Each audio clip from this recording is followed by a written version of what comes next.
I, 38F, am a married mom of 3 kids, all 6 years old and younger, and my little brother, 21M, is almost 2 decades younger than me. He is on the spectrum but is high functioning, and he had some developmental delays because of a brain injury he sustained when he was born. I helped raise him as much as I could, but our parents are pretty emotionally abusive, so I wasn't there a lot, and we had grown apart a bit as he became a teen. He has done better than expected in life. He graduated high school and attended a semester of college before getting a job cleaning a hospital. I helped him apply for the job, and when he had a mental breakdown, I blamed myself for helping him get the job. In August, after reading bedtime stories to my kids, I got a text from my brother.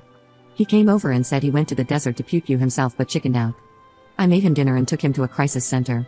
I later learned that he had plans to pew up the hospital where he was working, specifically in the children's unit. He planned to take hostages with him. He had plans to unalive by police when they arrived. He purchased several pews and tactical gear, including an automatic pew and milk crate full of ammo. He did unspeakable things to the family dog and even had plans to unalive my parents and sisters. He has very few, if any, friends, and has never had a romantic relationship. He was obsessed with pews for a few years, and I told my parents and other siblings that he shouldn't own them when I learned he was in possession of them, but nothing happened. The police and FBI were involved, and he spent 2 months in a mental health hospital. I spoke with him by phone every few days, and I believed he could get better with the meds and therapy. He was released 2 weeks ago, and he said he felt better than ever and did not have any intrusive thoughts anymore.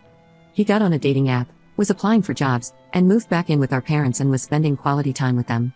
On Halloween, my dad called me and said my brother is back in the mental hospital. Apparently, 2 weeks ago, he lied to the hospital to get discharged.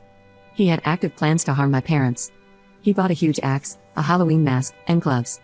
My parents found this in the car trunk, the car he gave them a ride in. My brother admitted that he planned to do it while they were sleeping on Halloween night. He planned to start with my dad first, then my mom, and then he planned to wear the gloves to stay warm in the forest so he could hide.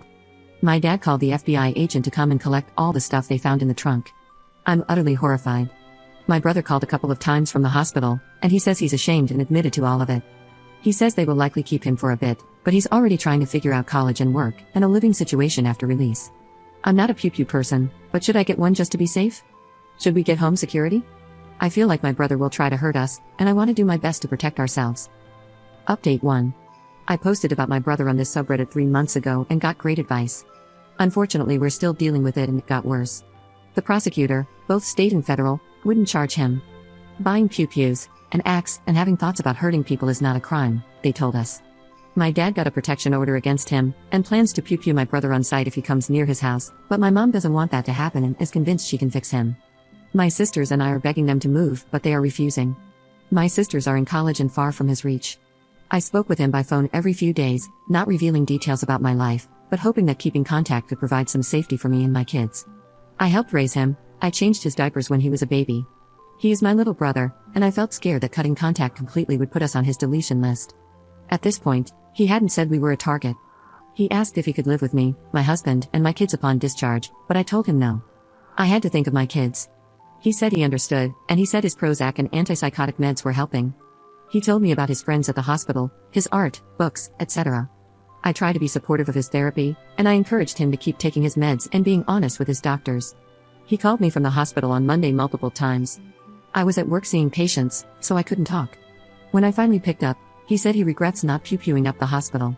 He said he can't stop thinking about buying a sledgehammer and coming to my house, breaking and using it, then using it to unalive me, the kids, and my husband. He sounded like he was smiling and waiting for a reaction. It seemed like he was telling me because he got a kick out of it. I tried to stay calm, not to give him the satisfaction. I told him that's disturbing, that he should talk to his doctor about it, and that I had to get back to work. He said, "I love you," and hung up. I called the hospital, and his doctor told me he admitted to wanting to harm me and my family. He told her that if he can't get a sledgehammer, he wants to break into our backyard, break the glass back door with a brick, run up the stairs to the bedroom area, and get as many of us as he can before he gets caught. She said the meds are not working on him, and they can't keep him in the hospital long term. No residential facility will accept him due to his case file. So, worst case scenario, he may be released on the street. In fact, they nearly released him on February 3rd.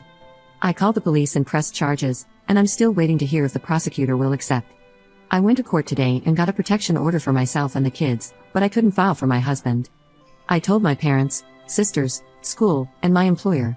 My mom said she's known he wanted to hurt someone for 3 weeks. I'm not a huge fan of my mom, and I was pissed she didn't communicate that to anyone. I asked my husband to consider moving ASAP, but he is refusing. My sedentary 5'7", 160 pounds husband says he can take on my brother, who is 6'3" and over 200 pounds. I argued with my husband several days in a row about it, but he thinks we are safest in our home. He is thinking that getting a pew-pew and staying put is the best choice.